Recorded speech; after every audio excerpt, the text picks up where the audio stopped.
Bueno, muchas gracias, Belmer, por la presentación y gracias nuevamente a Gaceta Gubernamental por promover estos espacios, estos cursos que entiendo son de interés por parte de toda la comunidad jurídica. Este curso consta de 8 módulos, ¿no? Yo voy a hacerme cargo de los 4 primeros y de los 4 últimos va a estar a cargo del doctor César Ojeda Quirós. Entonces, la primera sesión que nos toca abordar en este curso es sobre la teoría del Estado y la regulación de la función pública, ¿no? Y esta sesión se compone en realidad de los siguientes puntos, ¿no? Como a manera de cuestión preliminar, considero necesario abordar la noción de Estado y los elementos del Estado, para posteriormente abordar en el punto 2 el desarrollo del modelo del Estado Social de Derecho, y en el punto 3 la relación entre el Estado liberal y el Estado Social de Derecho. Estas nociones teóricas son importantes para poder comprender posteriormente cómo se estructura el Estado en nuestra Constitución política vigente, ¿no? Y terminaremos este módulo con los conceptos de entidad pública, aquí o de entidad, bueno, de entidad según el ordenamiento jurídico, y la regulación de la función pública en el ordenamiento jurídico peruano. Entonces, empecemos. Para poder hablar del Estado y sus elementos, tenemos que referirnos en primer lugar a un fenómeno que es inherente al ser humano, que es el fenómeno del poder, ¿no?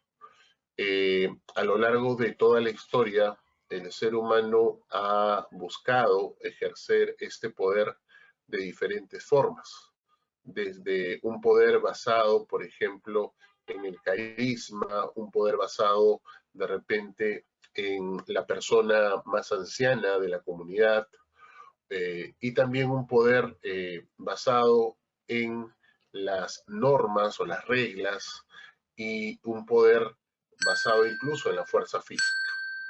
Entonces, el tema de cómo se organiza el poder en la sociedad, pues, ha sido un tema de ensayo y error, en el sentido de que a lo largo de la historia de la humanidad, el ser humano, la persona humana, ha podido ensayar diversos tipos de poder, ¿no?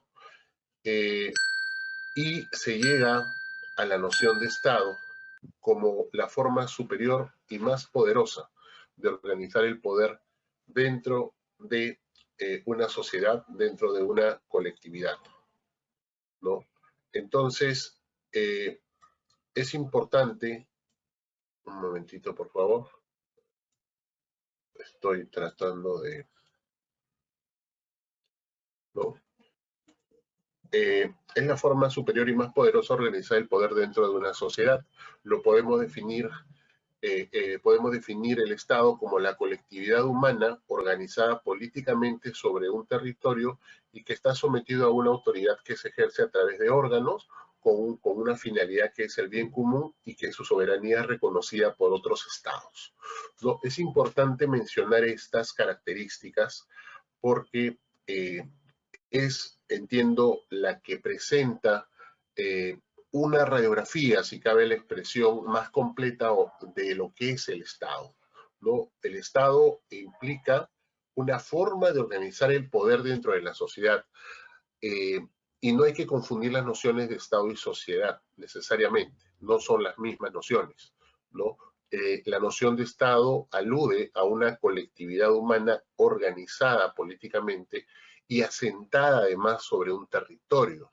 Ya vamos a ver a continuación cuáles son los elementos que deben concurrir para poder hablar de Estado, ¿no? Pero debe estar asentado en un territorio y sometido a una autoridad, ¿no? Esta autoridad se ejerce a través de una serie de órganos, si se quiere un aparato no burocrático, pero con la finalidad de lograr el bien común. Y además, dentro de ese territorio, ese Estado ejerce una soberanía que es reconocida por otros Estados, ¿no? Sobre el tema del conocimiento del Estado, hay diversas formas de acercarse al conocimiento del Estado.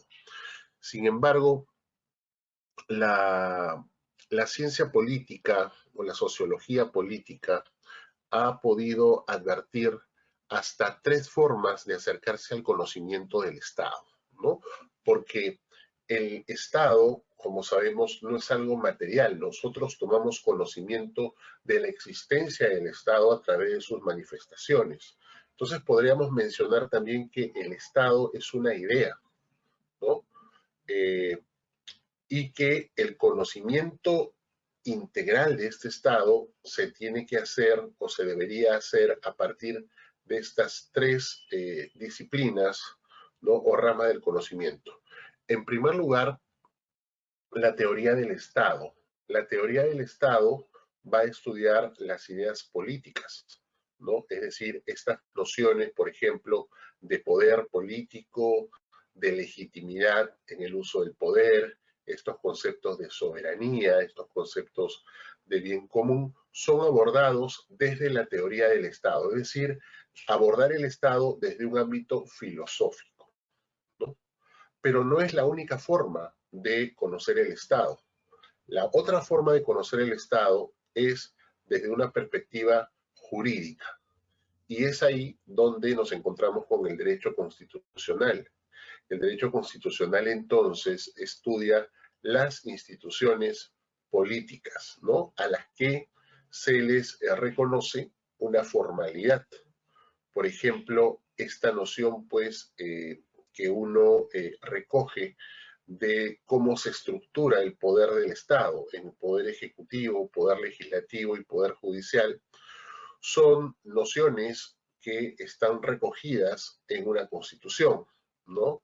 Entonces, cuando a estas ideas políticas se les da un ropaje jurídico, un ropaje normativo, estamos hablando ya del derecho constitucional que estudia las instituciones políticas. Y por último, la disciplina más nueva, pero no por ello menos importante, sino todo lo contrario, es la ciencia política llamada también eh, sociología, sociología política, que estudia la vida política, es decir, estudia la realidad política. Y sobre todo, en las últimas décadas, la ciencia política ha cobrado mucha mayor importancia que las anteriores, que la teoría del Estado y el derecho constitucional, porque es el estudio de la realidad política que es tan cambiante y que no necesariamente se condice muchas veces con lo que la norma establece. Por ejemplo, mientras que en el derecho constitucional o en la Constitución se establece que hay tres poderes del Estado, ¿no? Para hablar en términos, digamos, sencillos, ¿no? Porque sabemos que el Estado es mucho más grande que eso. Sin embargo, en la ciencia política se advierte, por ejemplo, que existen grupos de poder que de repente no están regulados o recogidos como tales en unas normas. Por ejemplo, qué duda cabe que a la fecha los medios de comunicación son un grupo de poder importante, ¿no? Los medios de comunicación que todos los fines de semana, pues, a través de los programas políticos, a veces sacan reportajes que les puede costar el puesto a un ministro o incluso a un mismo presidente, ¿no? Entonces, es un poder, también es un poder fáctico. Otro poder fáctico, como sabemos, son las Fuerzas Armadas. Las Fuerzas Armadas son poderes fácticos que también están recogidos también en la Constitución. Los sindicatos también, con las huelgas que realizan, definitivamente ejercen presión sobre el gobierno o el poder de turno, ¿no? Entonces, hay estas tres disciplinas, ¿no? O formas de acercarse al conocimiento del Estado, ¿no? A través de estas disciplinas que son las teorías del Estado, estudian las ideas políticas, el ámbito filosófico, el derecho constitucional que estudia las instituciones políticas, es decir, desde el ámbito jurídico, y la ciencia política, que es la parte fáctica que estudia la vida política, la realidad política, ¿no? Desde el punto de vista constitucional, esto lo vamos a ver con más detalle cuando hablemos de la estructura del Estado en nuestro ordenamiento jurídico, pero el Estado tiene dos dimensiones o dos grandes dimensiones. Una que abarca los derechos constitucionales y los principios que lo rigen, y que vendría a ser una dimensión, si se quiere, teórica o dogmática, y la otra que es la dimensión orgánica, que abarca los organismos que componen el Estado. Clásicamente, pues, se habla de los tres poderes del Estado, pero el Estado es mucho más grande que ellos, ¿no? Y hablamos también de niveles de gobierno, ¿no? De gobierno central, gobierno regional, gobierno local. ¿Cuáles son los elementos constitutivos del Estado? ¿Cuáles son aquellos elementos que tienen que existir para poder referirnos a que verdaderamente nos encontramos frente a un Estado, ¿no? Son tres, ¿no? El pueblo, el poder y el territorio. Algunos también mencionan como un elemento adicional del Estado al bien común, y aunque no hay consenso en ello, en realidad el tema del bien común podría también señalarse como una finalidad del Estado, ¿no? ¿Qué cosa es el pueblo del Estado? El pueblo del Estado es un conjunto de personas que tienen en común su vinculación política jurídica con un cuerpo político soberano. ¿Qué quiere decir esto? Que acá la noción de pueblo implica que exista una vinculación política jurídica con un cuerpo político soberano, es decir, que es un conjunto de personas que están unidas por una serie de derechos y obligaciones que son reconocidos y exigidos por este Estado. A eso se refiere el pueblo. No hay que confundir estas nociones con pueblo, ¿no? Repito, los elementos del Estado que tienen que concurrir para hablar de Estado son pueblo, poder y territorio. Estamos en el primer elemento, que es el pueblo. Hoy hemos dicho que es un conjunto de personas que tienen una vinculación jurídico-política con un cuerpo político soberano, ¿no? Muy bien, la población. Cuando se alude a población, seguramente ustedes van a encontrar más este término cuando examinen, por ejemplo, reportes del INEI, del Instituto Nacional de Estadística, porque alude más esto a un tema de cantidad, ¿no? A un concepto, como se señala ahí, étnico-demográfico, que designa una mera agregación o agrupación mecánica de personas, pero carente de significado y consistencia. Es decir, la población, para ponerlo en términos más simples, podría decirse que es el pueblo en cifras. Esa es la población. Y la nación es un elemento sociológico, pero que es muy importante, porque creo que es la aspiración de todo pueblo, el que todo pueblo además sea una nación.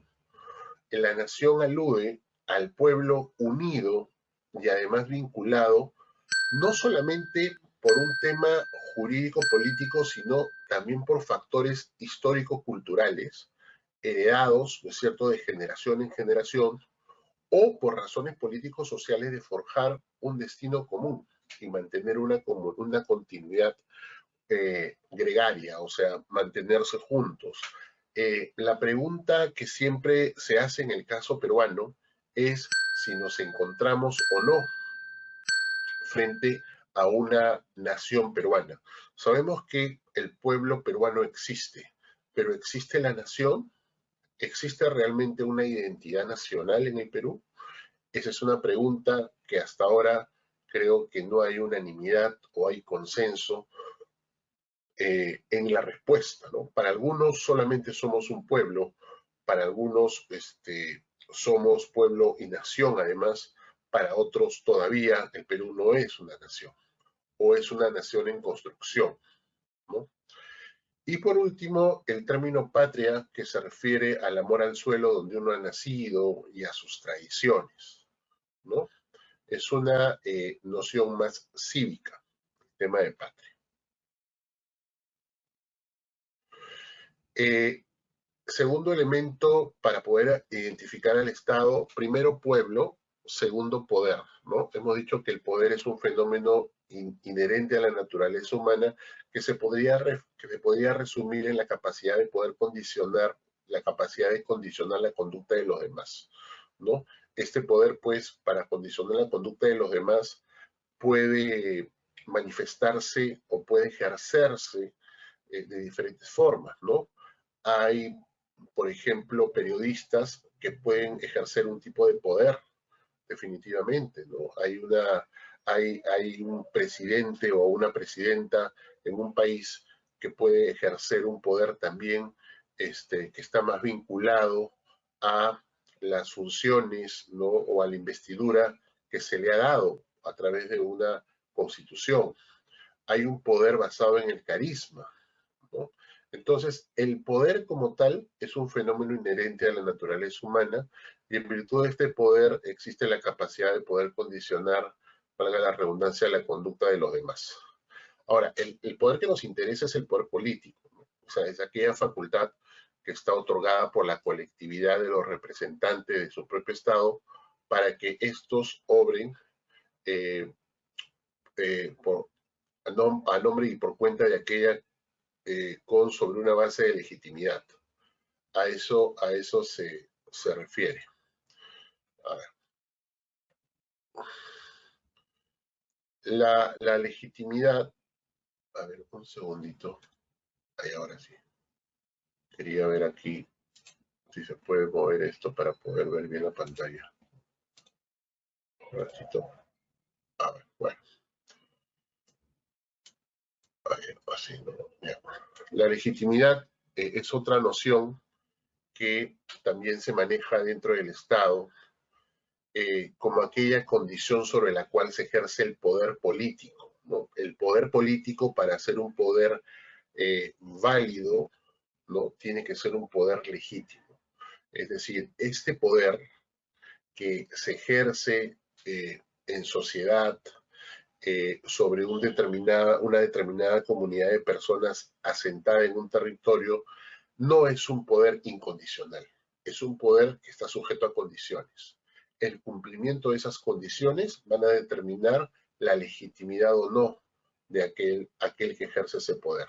De hecho, Max Weber, que es un sociólogo, señaló que existían tres tipos de legitimidad del poder, ¿no? Un poder tradicional o basado en aspectos tradicionales o históricos, por ejemplo, en el caso de las monarquías, ¿no? Aquellas monarquías que se dieron desde la Edad Antigua y algunas, es cierto, por ejemplo, recordamos aquellas monarquías absolutas de la Francia prerevolucionaria, ¿no? En donde en realidad el poder era ejercido, ¿no? Por una suerte de tradición que se daba, pues pasaba de generación en generación, ¿no? Es típico de las monarquías, ¿no? Hay otro poder que es un poder basado en el carisma, es decir, en las cualidades personales, y hay un poder racional o democrático que es aquel que se podría decir que encarna el poder actual, ¿no? Que es el principio de soberanía del pueblo, siempre y cuando estemos hablando de democracias. Ay, perdón, estamos acá. Ya, estoy bien. Ahora, es pueblo, poder y territorio. El territorio es el tercer elemento, ¿verdad?, que conforma lo que es el Estado, ¿no? El Estado, nuevamente, tiene tres elementos: pueblo, poder y territorio. El territorio proviene etimológicamente del latín terra, que significa tierra, y alude a aquel espacio físico o porción geográfica sobre el cual el Estado ejerce soberanía. Esto es muy importante porque no puede haber Estado si no existe territorio, ¿no? Si nos remontamos un poco a la historia, recordaremos que el Estado de Israel, por ejemplo, es un Estado que se crea luego de la Segunda Guerra Mundial. Antes la nación judía no tenía un espacio propio, ¿no? Entonces, ¿para qué? Para que se le considere un Estado, ¿no? El territorio requiere de esta porción geográfica sobre la cual el Estado puede ejercer soberanía. Y el territorio tiene tres funciones. Por un lado, sirve de asiento a la población, va a delimitar el ámbito de aplicación del ordenamiento jurídico. En el mundo occidental o en el derecho occidental esto es así, es decir, la norma rige, ¿verdad?, en el territorio sobre el cual ejerce vigencia, ¿no? No es extraterritorial, ¿no? Y además, el territorio sirve para brindar las condiciones para la cohesión y continuidad del pueblo del Estado. Bueno, las partes del territorio son suelo, subsuelo, dominio marítimo y espacio aéreo.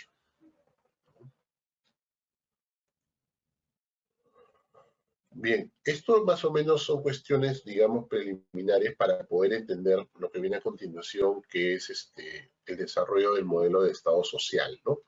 Para esto, históricamente, hay que remontarnos primero a lo que es el Estado moderno, y al respecto hay que referirnos a los procesos sociales, económicos que surgen en los siglos XV y XVI, ¿no? Como producto de las nuevas relaciones económicas, sociales y políticas que se consolidaron recién a partir del siglo XVIII, ¿no? Debemos decir de que en Europa, en el siglo XV, en el siglo XVI, hubieron cambios profundos, ¿no? Recordaremos de que se produce pues el descubrimiento de América, en fin, hay una serie de cambios, como por ejemplo termina también el feudalismo, y eso, el crecimiento pues de los reinos crece y también crece con ello la actividad mercantil de los pueblos.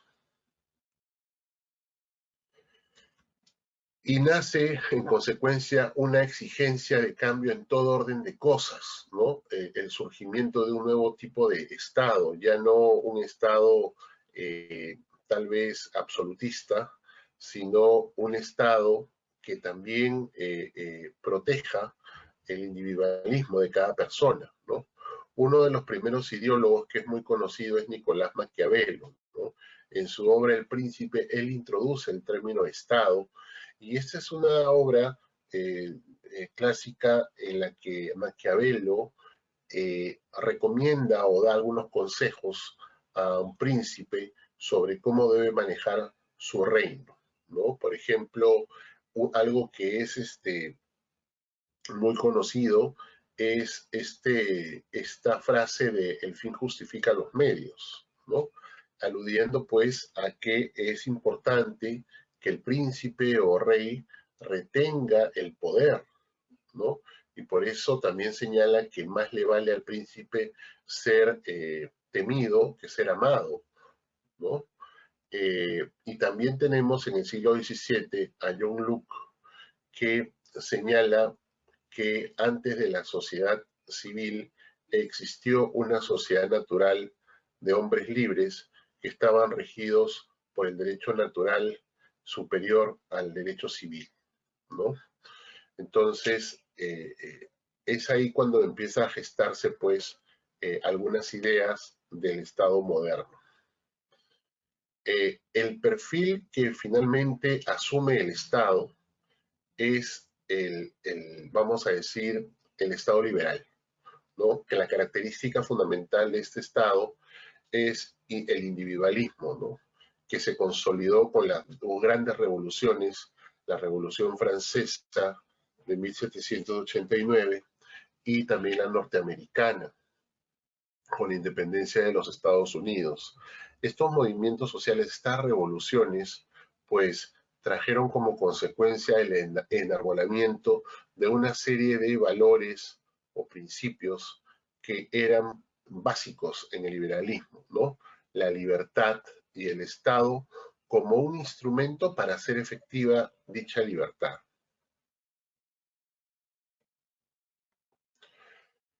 En la evolución del concepto de Estado social nos encontramos también con el término de Estado de Derecho, ¿no?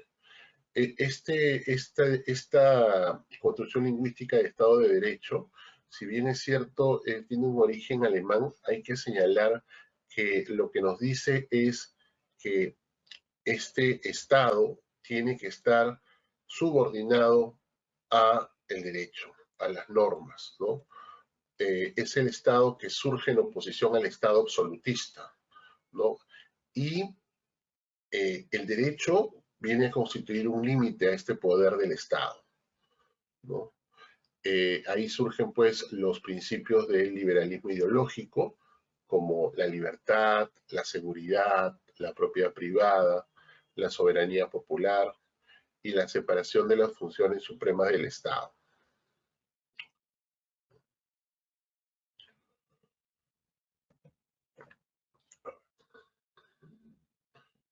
¿Cuáles son las características básicas del Estado de Derecho?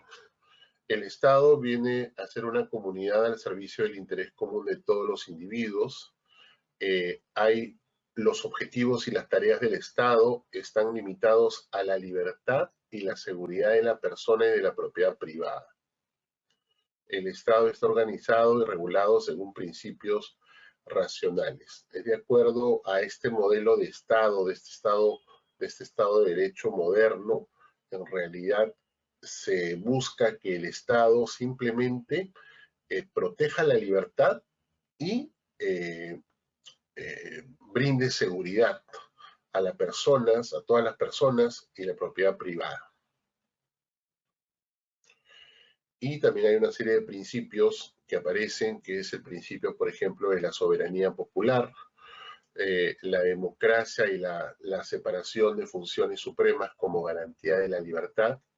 Ya vamos a ver que esta noción de los poderes del Estado en realidad, más que poderes, son órganos, organismos que ejercen funciones del poder, ¿no? Por eso también el principio de distinción y división de las funciones supremas del Estado como un fundamento de la organización política estatal basada en la ley, ¿no? La oposición entonces entre un Estado, entendiendo como una comunidad que está arreglada, ¿no? Sobre la que se ejerce un poder, y la sociedad, como una mera comunidad de personas. ¿Cuál es la crítica que se le hace a esta noción de Estado moderno? Que el Estado no solamente conlleva aspectos jurídico-políticos, sino que también tiene un contenido económico, un contenido sociológico, histórico, ético, ¿no? Que está relacionado sobre todo al hombre como un ser social y que no debe haber una suerte de divorcio o separación entre el Estado y la sociedad. Y esto produce una crisis y una reformulación de estos principios del Estado. Y esto hace de que a fines del siglo XIX y comienzo del siglo XX se, se evidencian una serie de abismos sociales, económicos muy fuertes, ¿no? Porque solamente se beneficiaba pues a la burguesía, no a todo el pueblo del Estado. Y estos principios que he mencionado pues se convierten como en fórmulas vacías. Entonces hay una crisis de la concepción del Estado moderno, liberal, y que hace necesario redefinir los fines del Estado, ¿no? Partiendo de que el Estado debe poner su atención en el hombre, entendido como persona humana, y en los derechos fundamentales que sustentan estos criterios positivos de participación, ¿no? ¿Cuáles son estos fundamentos ideopolíticos, y cabe el término, del Estado social de derecho? Hay nuevas condiciones históricas desde el comienzo del siglo XX, que hacen que este nuevo Estado, sin negar la ideología liberal y sus valores básicos, busca hacerlos más efectivos, ¿no? No puede haber un divorcio entre el individuo y la sociedad, no son categorías aisladas, sino que al contrario, son complementarias, son recíprocas. No puede el Estado únicamente basar su papel en brindar seguridad y garantizar la libertad, ¿no? El Estado debe velar por más derechos de la persona humana. Y aquí surgen algunos conceptos como la dignidad humana, ¿no? Que se materializa en términos económicos como una condición para el ejercicio de la libertad, la propiedad privada, pero con un límite en los intereses sociales, eh, la seguridad formal, la seguridad que está en la norma debe tener un correlato real, práctico, en la seguridad material, ¿no? Este, eh, Esto se tiene que sustentar, por ejemplo, en garantizar el empleo, en que los salarios sean dignos, en que exista una seguridad social, etcétera, ¿no? Entonces, debe haber una seguridad jurídica en general y debe haber una igualdad ante la ley.